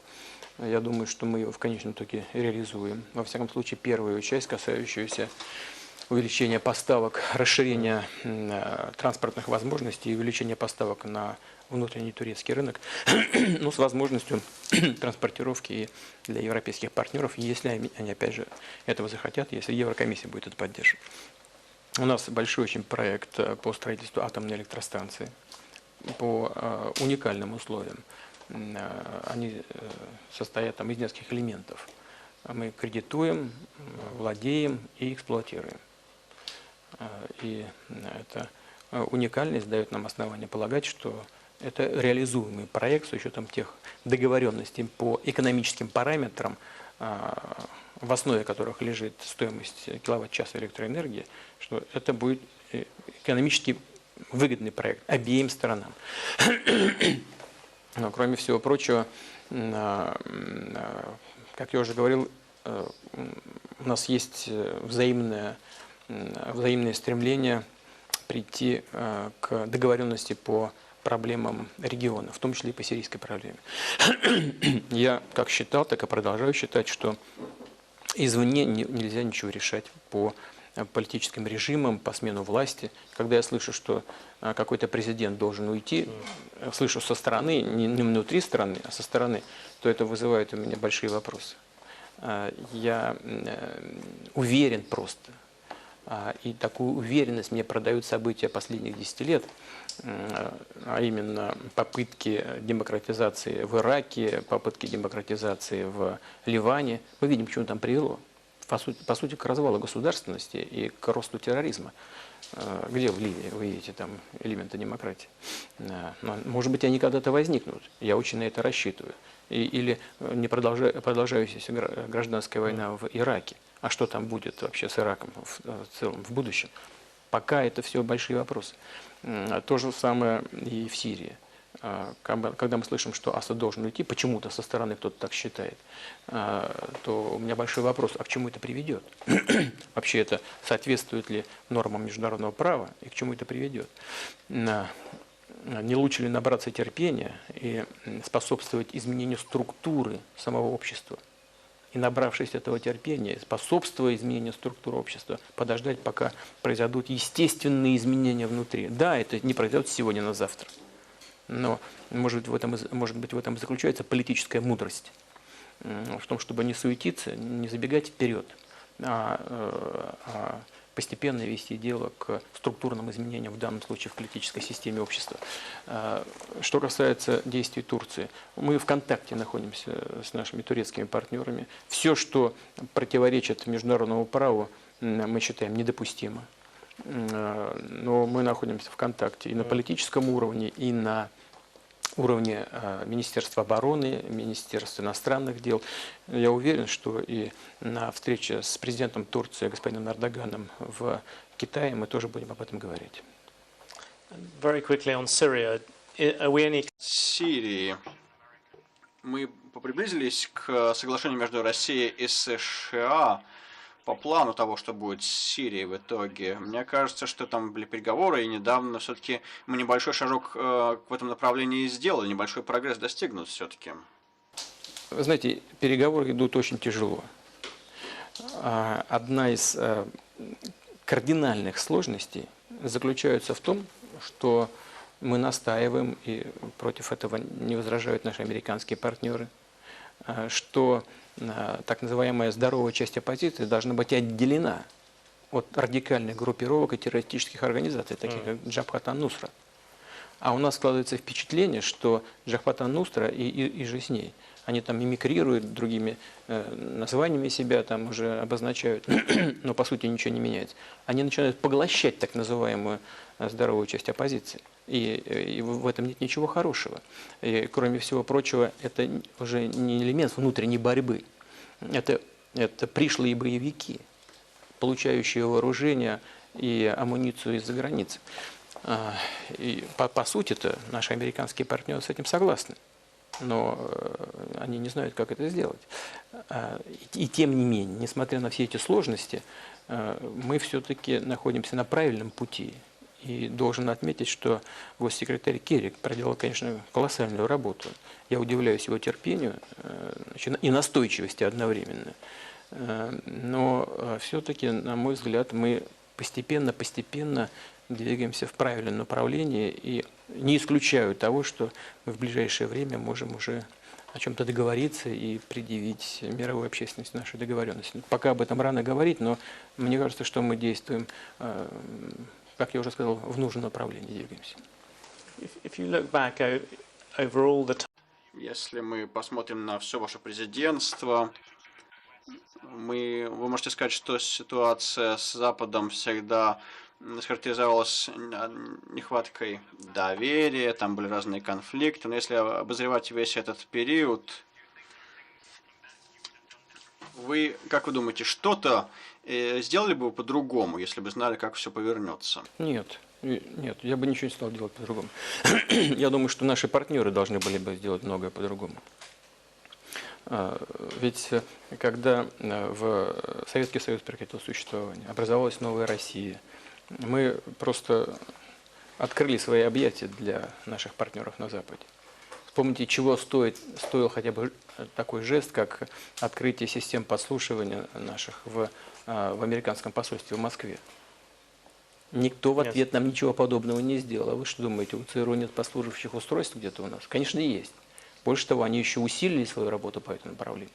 Мы, например, прекратили полеты нашей стратегической авиации вдоль границ Соединенных Штатов. А Соединенные Штаты так не... Мы 10 лет не летали, а Соединенные Штаты так не прекратили. Так и летали. Зачем? Мы говорили о том, что мы готовы были бы создать какие-то новую систему европейской безопасности с участием Соединенных Штатов. Вместо этого начался процесс расширения НАТО, продвижения его к нашим границам. Одна итерация, потом вторая. Мы говорили о том, что нужно вместе решать вопросы, связанные с системами противоракетной обороны, и сохранить или модернизировать договор о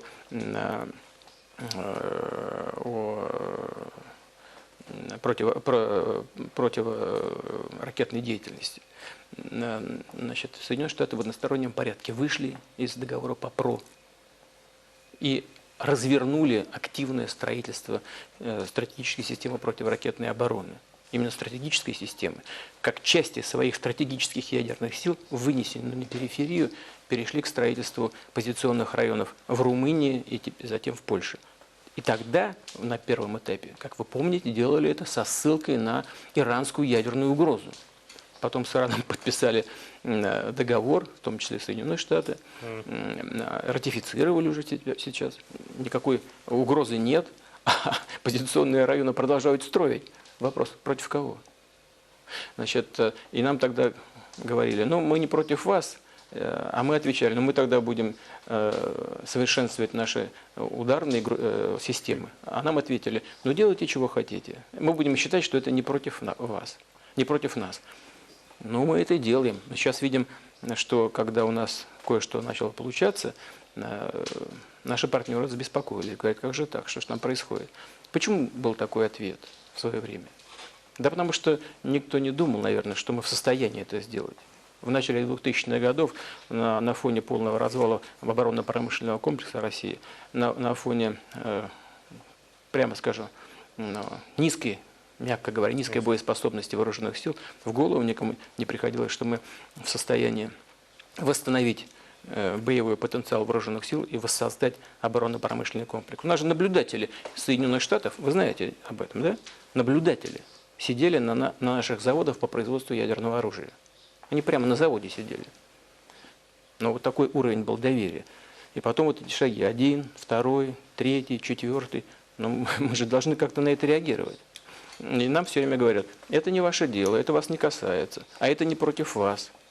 Я уже не говорю об очень чувствительном периоде нашей истории, о тяжелых событиях на Кавказе и в Чеченской республике.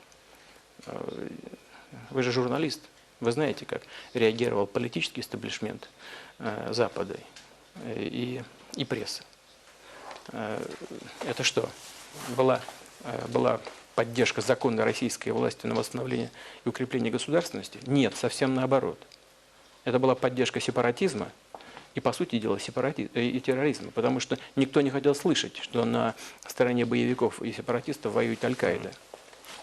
Нам говорили, не беспокойтесь, мы только думаем о развитии демократии в вашей стране. Спасибо большое за такую заботу. Но, тем не менее, мы настроены благожелательно, мы понимаем логику политической, геополитической борьбы. Мы готовы к сотрудничеству, если готовы к такому сотрудничеству наши партнеры. Если посмотреть на Запад и резюмировать, что они думают, наверное, по их мнению, корни недоверия в том, что вы хотите расширить зону влияния России, может быть, географически, по крайней мере, контролировать приграничные страны. Сейчас, конечно, нервозность в основном из-за Прибалтики, Латвия, Эстония, Литва. Вы говорили о доверии. Вы можете сказать что-то, что успокоило бы их на этот счет? Вот слушайте, я думаю, что все здравомыслящие люди, реально, которые политикой занимаются, понимают, что ссылки на угрозу со стороны России в отношении, скажем, Прибалтики, это полный бред. Мы что, собираемся воевать с НАТО, что ли? В НАТО сколько? В странах НАТО сколько человек проживает? Где-то 600 миллионов, да? В России 146 миллионов. Ну да, мы крупнейшая ядерная держава.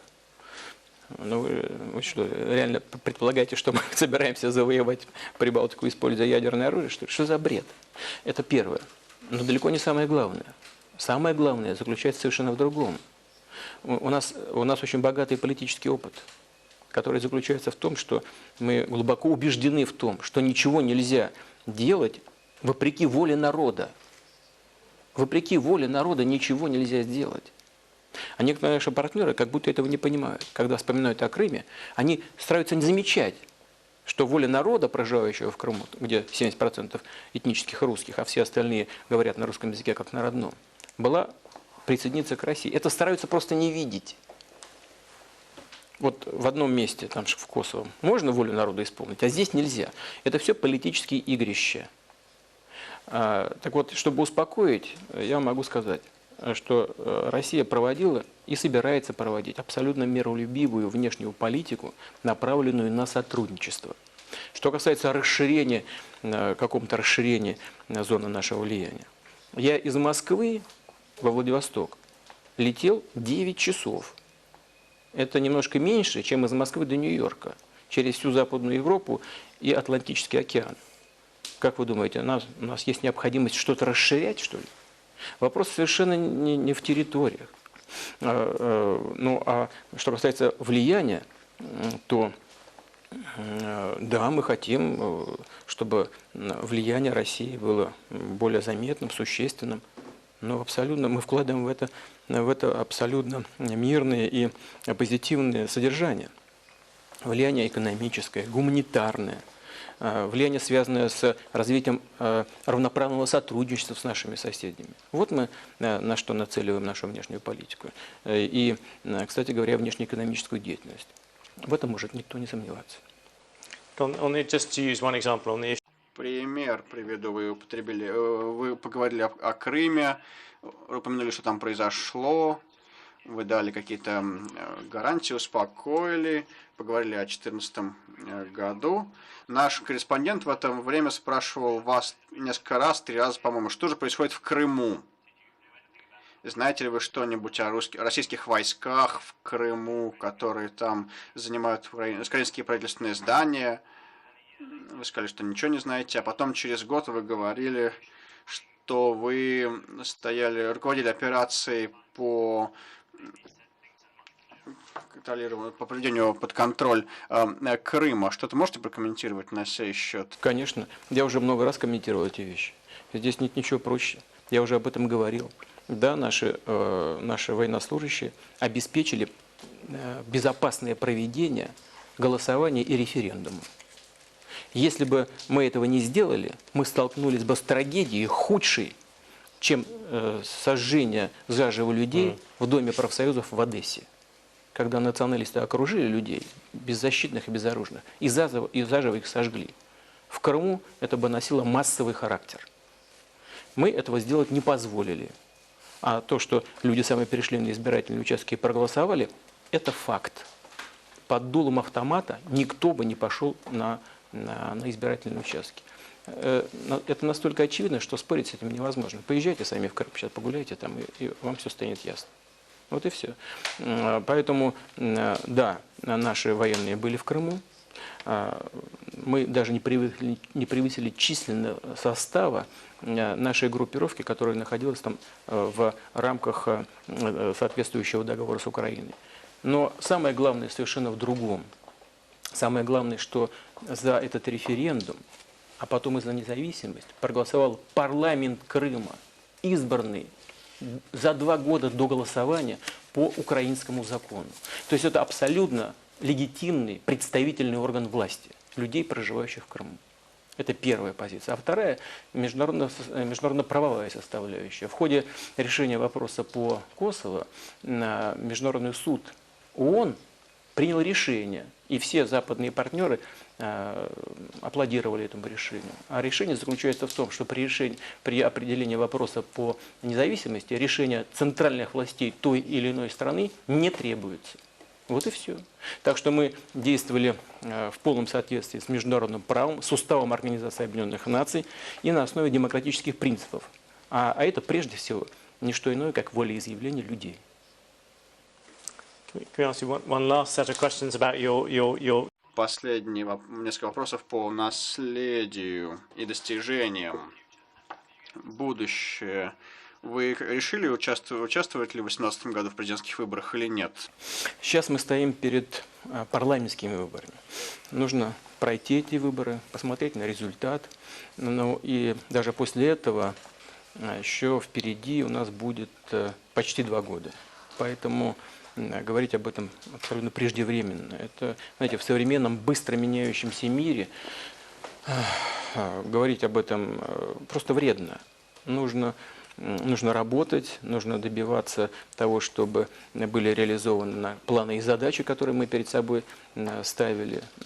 Нужно добиваться повышения жизненного уровня людей, развития экономики, социальной сферы, повышения обороноспособности страны. В зависимости от решения этих задач будем потом смотреть, как организовывать кампанию президентских выборов в 2018 году и кто должен принять в ней участие. Я пока ничего для себя не решил. do you think Russia is getting Думаете ли, что сейчас проще управлять Россией или, наоборот, сложнее? Проще, чем когда? При Иване Грозном или при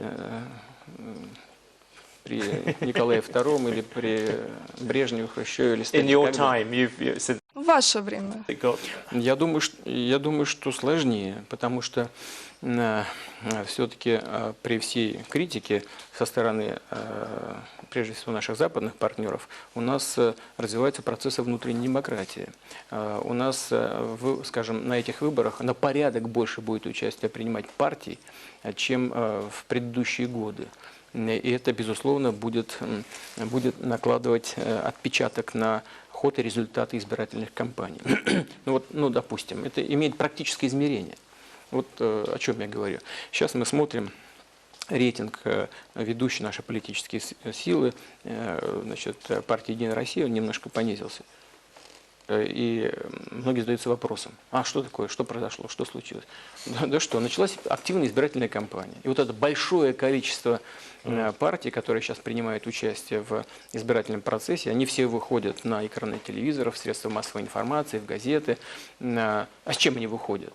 Они все критикуют власть. Они, правда, не говорят, как сделать лучше, или говорят такие вещи, которые для даже человека с поверхностными взглядами кажутся малореалистичными или вообще неисполнимыми. Но зато они очень красиво смотрятся на экране телевизора, они ругаются, они клеймят позором представителей правящей партии.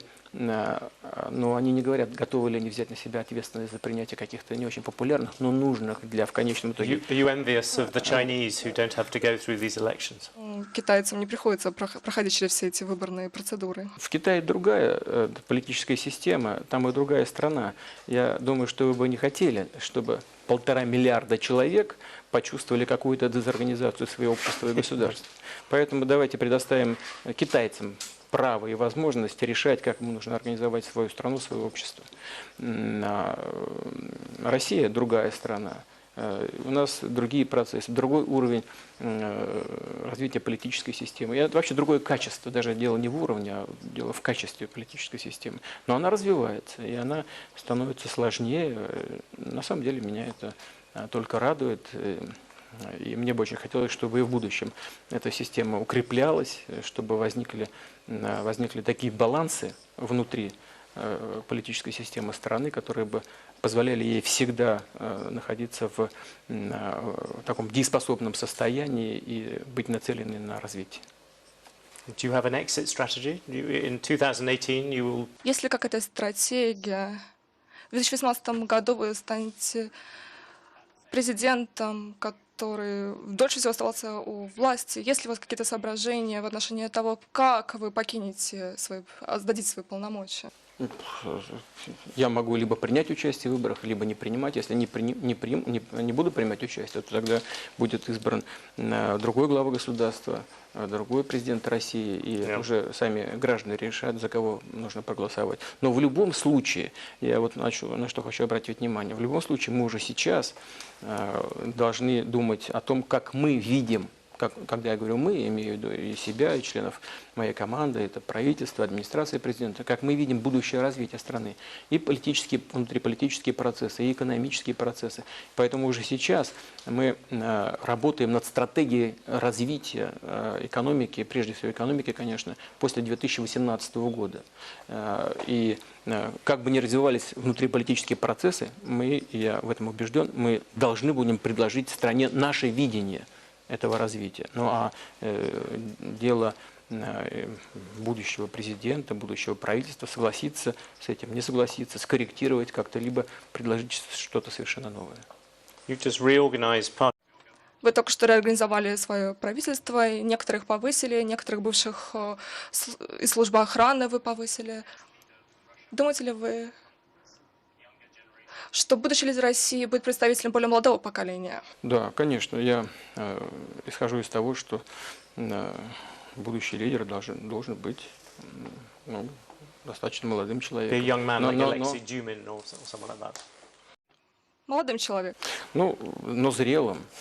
Что касается представителей различных спецслужб, вооруженных сил, это же никакой новизны здесь нет. У нас не в первый раз, скажем, на уровень руководства регионов выдвигаются представители Министерства обороны, Федеральной службы безопасности. Не исключением является, скажем, Федеральная служба охраны, чем они хуже. Главное, чтобы человек хотел расти, был бы способен к этому росту, хотел бы служить стране своей на участке работы с более широкими полномочиями и ответственностью.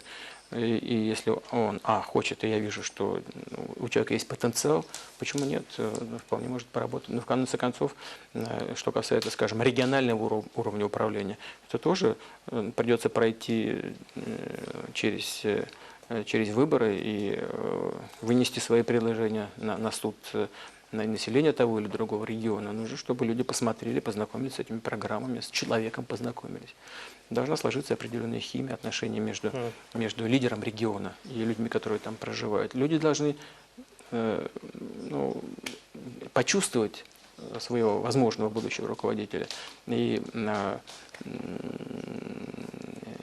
если уж будут за него голосовать, я исхожу из того, что будут ему доверять, иначе они не проголосуют.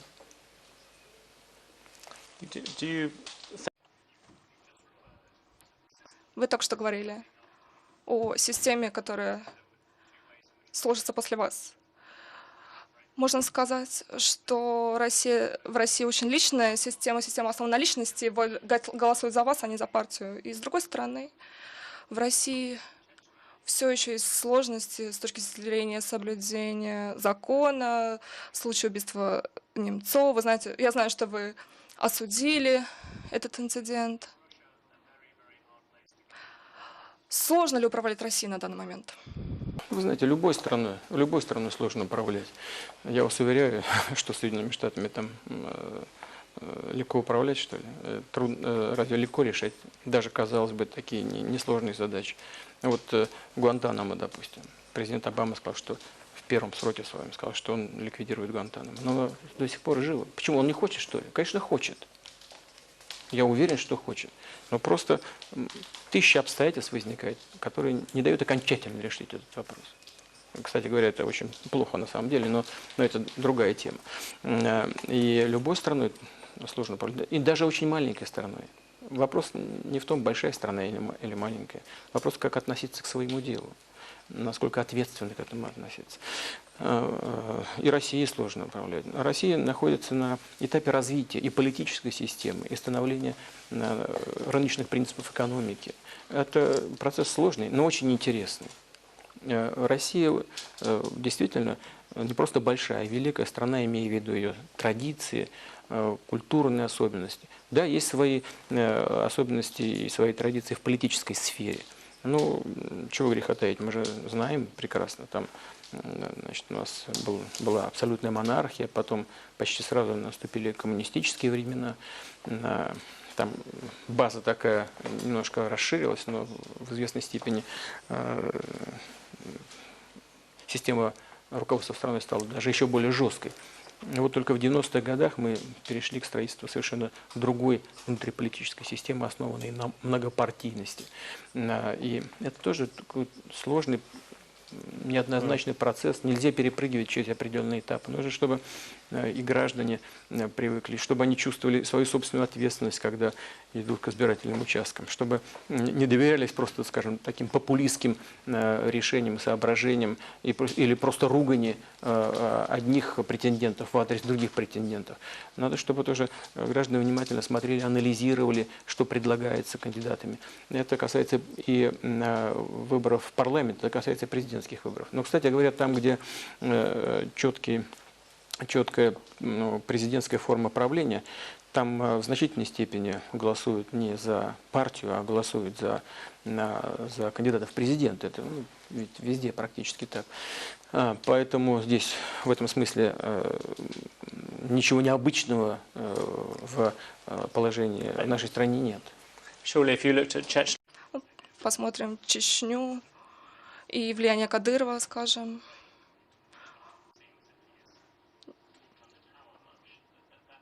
Он полностью свободно управляет регионом, и это отдельная ситуация, отдельная система сложилась в Чечне. Там больше беззакония и больше личностных. Вы знаете, это как посмотреть. Мы же не должны забывать, что там было совсем недавно. Там на рынках открыто людьми торговали. Там господствовали представители международных террористических организаций, включая Аль-Каиду. Людей обезглавливали. Мы что, все это забыли, что ли? Нет. А тот же глава Чечни сегодняшний, Рамзан Кадыров, он в так называемую Первую Чеченскую войну с оружием в руках воевал против федеральных сил. Это ведь очень сложная большая трансформация. И причем, когда его отец сначала, первый президент Чечни, а затем он сам, они пришли к выводу о том, что будущее Чечни связано с Россией, они же сделали это не под давлением какой-то силы. Они это сделали по внутренним убеждениям. Я прекрасно помню свои первые разговоры с отцом Рамзана Кадырова, с первым президентом Чечни. Он мне прямо сказал, он мне тогда сказал, я был премьером тогда, в 99 году, что мы видим, что будущее Чечни не может быть отделено от России. Иначе мы попадем под зависимость других сильных мира сего. И там нам будет хуже. Но главное, вот я это тоже очень хорошо запомнил, чтобы вы нас не предали. Вот тогда была очень сложная ситуация. Там федеральный центр вел себя непоследовательно. То там наступал, то отступал, то с чем-то соглашался, то потом рвал договоренности. Чеченскому народу нужна была последовательная, ясная позиция центральной власти страны. Но надо не забывать, через какие трансформации прошли эти люди. И если сегодня... Да, мы подписали договор с Чечней. Этот договор находится полностью в рамках Конституции Российской Федерации. Но у нас федеративное государство, и у нас члены Федерации наделены определенными правами. И это, как мы видим на примере Чечни, не разрушает, не разваливает страну, а наоборот объединяет ее. Да, конечно, наверное, многое еще нуждается в совершенствовании. Многое нуждается в том, чтобы вот эти тяжелые события середины 90-х годов забылись и окончательно зарубцевались. На все это нужно время. Я уверен, что мы будем укреплять свою внутреннюю политическую структуру и экономику. И просто никаких сомнений у меня в этом нет. Думаю, что самые тяжелые страницы своей истории Россия перевернула. Мы будем только идти вперед и только укрепляться. Can I ask you a personal thing? Вы смогли управлять Россией 16 лет. Посмотрим на ключевых лидеров. Мало кто из них держится дольше 5-6 лет. Какой совет вы дали бы этим людям, чтобы они подольше продержались у власти? Как это ни странно прозвучит, не нужно хвататься любой ценой, стараться удержаться за какое-то кресло. Ведь я не просто, как вы сказали, был там 16 лет. Я 8 лет был президентом Российской Федерации. А потом, не нарушая Конституции, не изменяя ее под себя, я просто не стал баллотироваться на третий срок, что было невозможно в рамках действующей Конституции. А у нас в Конституции написано, можно избираться 2 срока подряд.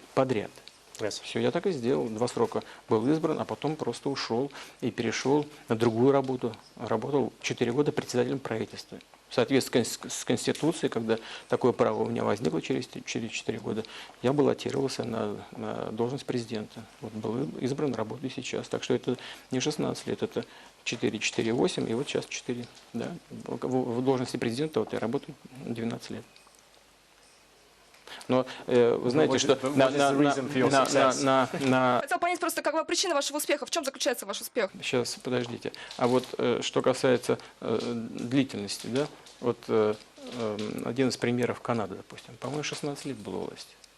А канцлер ФРГ сейчас, она сколько у власти? Если мы говорим о первой позиции в исполнительной власти. Not 16 years. Ну, не 16 лет. Longer than most. Вы преуспели, вы обогнали всех их. Так и я не 16, я 12, вот, она уже, по-моему, не меньше. Дело ведь не в этом. Дело, я не знаю, какие здесь могут быть секреты. У меня секретов нет. Я просто всегда стараюсь чувствовать настроение людей, чувствовать их потребности, их настрой на форумы, на способы решения задач, на их приоритеты. И ориентируюсь прежде всего на это. И мне думается, что вот это самое главное в работе любого человека, который занимается той работой, которую народ России доверил мне. You look around the world at the moment, and there are Посмотрите на мир сейчас. Много стран, которые стали династиями. Это Клинтоны, Буши. На юге много людей, дети которых продолжают работу. Хотели ли бы вы, чтобы ваши дочери имели такую жизнь, как вы, работали в политике? Я не считаю себя вправе хотеть чего-то за них. Они молодые, но все-таки взрослые люди. И они сами должны определить свое будущее. В целом, насколько я себе представляю, они уже выбрали, они наукой занимаются, еще кое-какими видами деятельности. весьма благородными и нужными людям. Они чувствуют себя востребованными, они получают удовольствие от своей работы.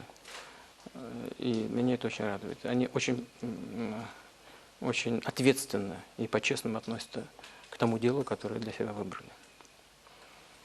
One last question. Последний вопрос. Когда я летел сюда на корейских авиалиниях, у меня был выбор посмотреть фильм «Доктор Живаго», а второй фильм «Крестный отец». Что бы вы посоветовали посмотреть тому, кто пытается понять Россию?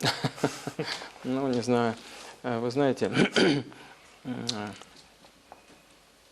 у нас вот есть известное выражение: умом Россию не понять, аршином общим не измерить, мне особенно стать. В Россию нужно просто верить. Но русская культура, она многогранна и многообразна.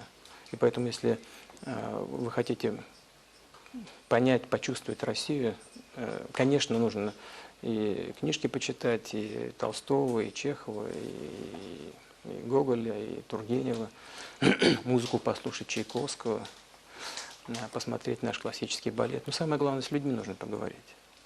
Я вас уверяю, как вы только начнете вот встречаться с обычными рядовыми гражданами, вы поймете, что русский человек, ты вообще россиянин, будь то татарин, там, я не знаю, мордвин, чеченец, дагестанец, очень открытые люди.